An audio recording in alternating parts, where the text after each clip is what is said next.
अब 7 ऋचा वाले 46वें सूक्त का आरंभ है। उसके प्रथम मंत्र से बिजली की विद्या के विषय को कहते हैं। भावार्थ, हे विद्वन, जिससे आप सनातन विद्याओं की रक्षा करके सबके लिए देते हो, इससे आप इन क्रियाओं के मुखिया होते हैं। भावार्थ, इस मंत्र में वाचक् लुप्तोपमा अलंकार है। हे मनुष्यों, जैसे वायु के साथ बिजली, बिजली के साथ वायु अनेक क्रियाओं को उत्पन्न करते हैं, वैसे पृथ्वी और जलादिकों से आप अनेक कार्यों को सिद्ध करो।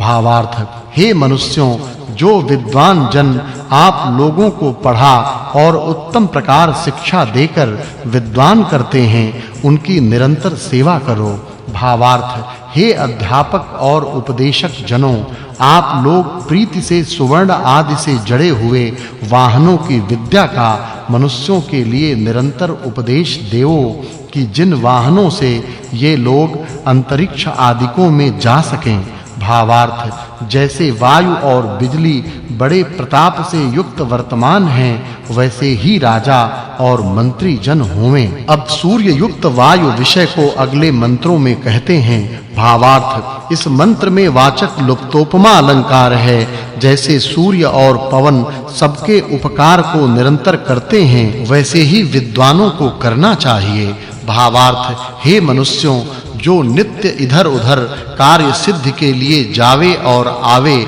उसी को राजा मनोंक संक करे। इस सूक्त में बिजली और वायु के गुणों का वर्णन होने से इस सूक्त के अर्थ की पूर्व सूक्त के अर्थ के साथ संगति है, यह जानना चाहिए। यह 46वां सूक्त और 22वां वर्ग समाप्त हुआ। अब 4 ऋचा वाले 47वें सूक्त का आरंभ है। उसके प्रथम मंत्र में वायु सादृश्य से विद्वानों के गुणों को कहते हैं। भावार्थ, जो वायु के सदृश सर्वत्र विहार करके विद्या का ग्रहण करते हैं, वे सर्वत्र इप्सा करने योग्य होते हैं। भावार्थ, इस मंत्र में उपमा और वाचक् लुप्तोपमा अलंकार है। जैसे यज्ञ जलों को प्राप्त होते हैं, वैसे ही विद्वान विद्या व्यवहार के योग्य होते हैं। अब राजा और अमात्य के गुणों को अगले मंत्रों में कहते हैं। भावार्थ, हे मनुष्यों, जो राजा के मंत्री जन बल के बढ़ाने वाले, सामर्थ्य युक्त और न्यायकारी होवें, वे आप लोगों के पालन करने वाले हों। भावार्थ, हे राजा और मंत्री जनों, आप लोगों को चाहिए कि हम प्रजाजनों की इच्छा पूर्ण करें, जिससे हम लोग आप लोगों का पूर्ण काम करें।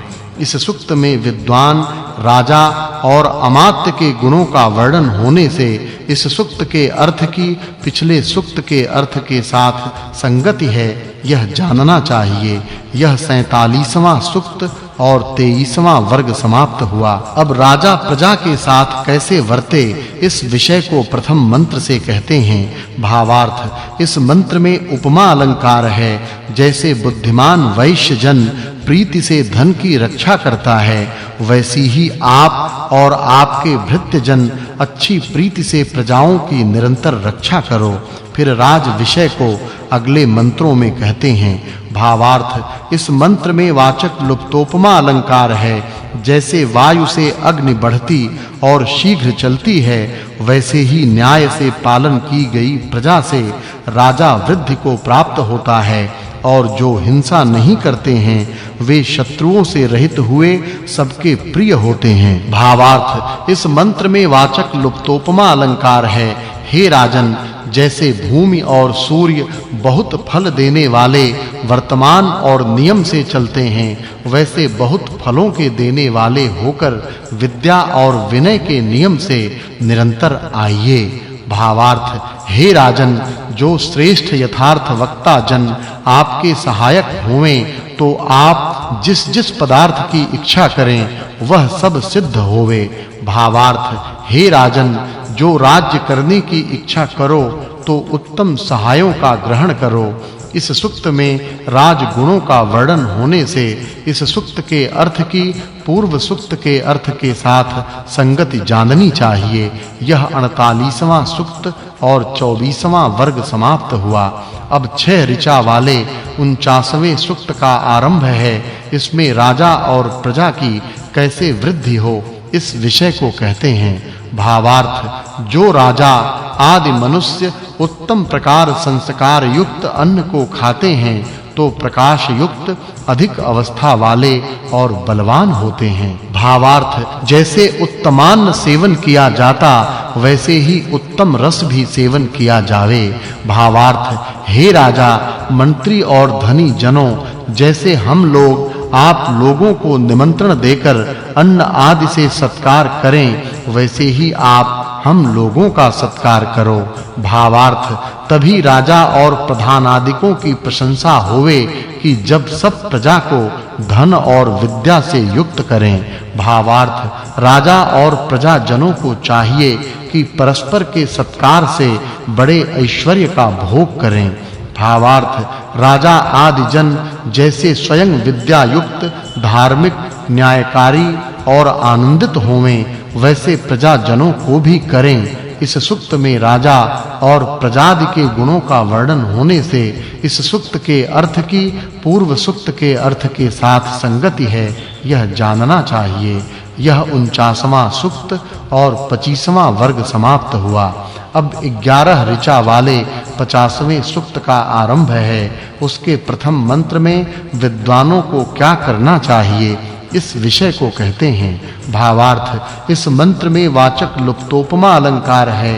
हे मनुष्यों, जैसे सूर्य अपनी आकर्षण शक्ति से भूगोलों को धारण करता और भूगोलों में वर्तमान पदार्थों को धारण करता है, वैसे ही विद्वान लोग सब मनुष्यों का धारण करके उसके अंतःकरणों को प्रकाशित करें। अब कौन प्रशंसा के योग्य होते हैं, इस विषय को अगले मंत्रों में कहते हैं।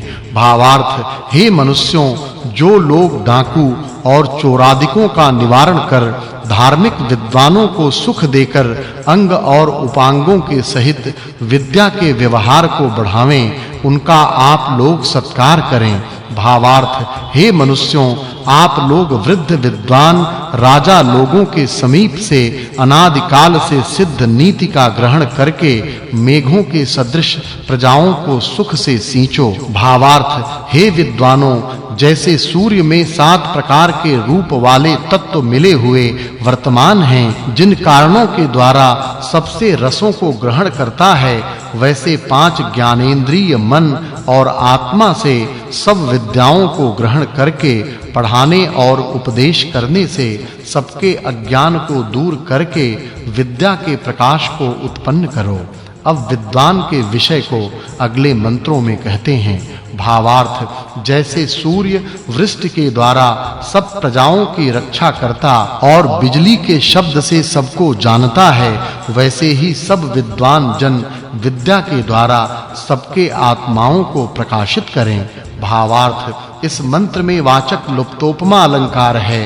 हे मनुष्यों, जैसे सूर्य मेघ के अलंकार से सबका पालन करने वाला है, वैसे ही हम लोग वर्ताव करके अति उत्तम पुरुष अपने राज्य के स्वामी होवें। भावार्थ, हे मनुष्यों, जो परमेश्वर संपूर्ण जगत को अधिव्याप्त होकर और धार के सूर्य को भी धारता है और संपूर्ण वेदों का उपदेश देकर प्रशंसित वर्तमान है और जिसकी सेवा योगी राज करते हैं, उसी की नित्य उपासना करो। भावार्थ, हे मनुष्यों, जो अन्य सबका त्याग करके एक परमेश्वर ही की आप लोग सेवा करें, तो आप लोगों में लक्ष्मी, राज्य प्रतिष्ठा और यश सदा ही निवास करें। भावार्थ, हे मनुष्यों, जो राजा परमात्मा ही की उपासना करता और यथार्थ वक्ता विद्वानों की सेवा करता है, वही नहीं नाश होने वाले राज्य और धन को प्राप्त होकर सदा ही विजयी होता है।